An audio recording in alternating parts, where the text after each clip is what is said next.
नमस्कार मंडळी, मराठी भूतांच्या गोष्टी या युट्यूब चॅनलवर आपलं स्वागत. आजच्या आपल्या कथेचा विषय आहे गुप्तधन.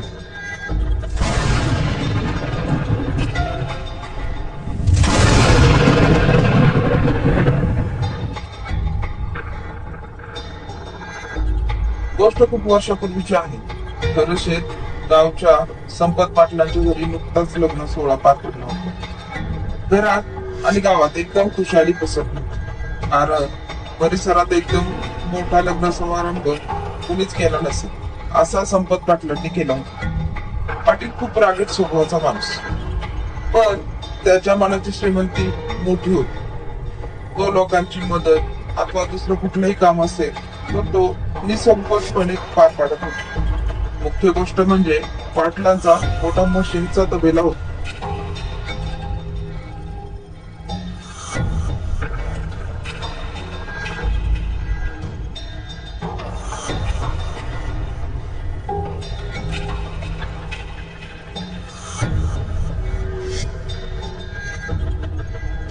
दुग्ध व्यवसायामध्ये पाटील खूप तरबेज होते.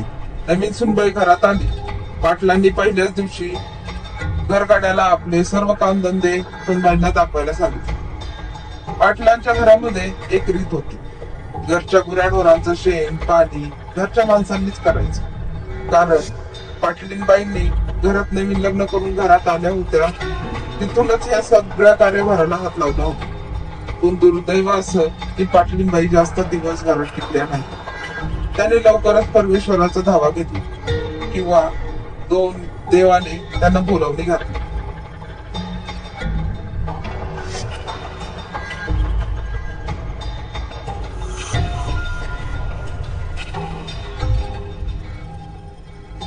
पाटलांचा तबेला मोठा असल्याने शेण काढण्याची 4 वाजता उठावं लागत असे आणि गावाशेजारच्या माळरानावर नेऊन ते टाकावं लागले.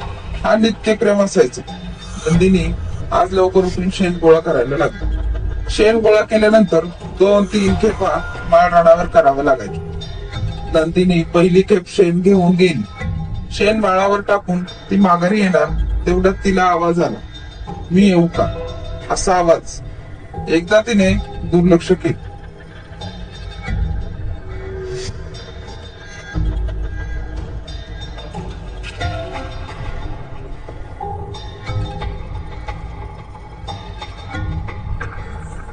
पण आवाज परत आला, मी येऊ का.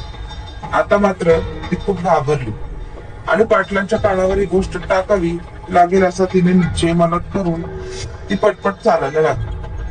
सकाळी पाटलांचा चहा घेऊन ती ओसरीवर आली. पाटलांना चहा दिला आणि सांगू लागली, मामा एक गोष्ट सांगायची होती तुला. सांग की, नंदिनी बोलू लागली. माळरानावर शेण टाकायला गेली होती तेव्हा मागून आवाज येत होता. पाटील म्हणाले, कसला आवाज. ती म्हणाली, कुणीतरी हाक मारावी तसा. मी येऊ का, मी येऊ का, असा आवाज येत होता.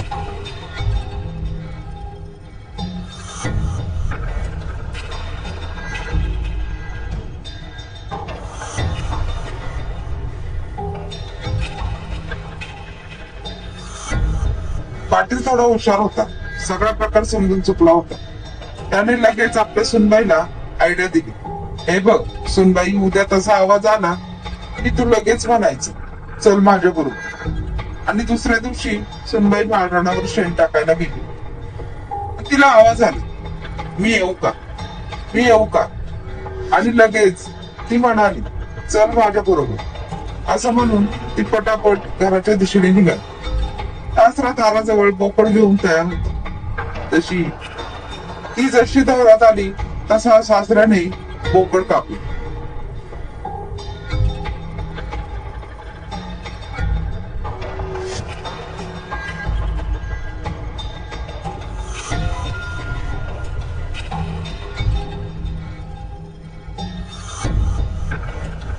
आणि काय सोन्या नाण्याच्या राशी लागल्या सगळीकडे. माळरानावर ते गुप्तधन कधीपासून बाहेर येण्याचा प्रयत्न करीत होते, पण त्याला कोणी ओळखू शकले नाही. पाटलांनी बरोबर ते ओळखले आणि आयत्या संधीचा लाभ घेतला.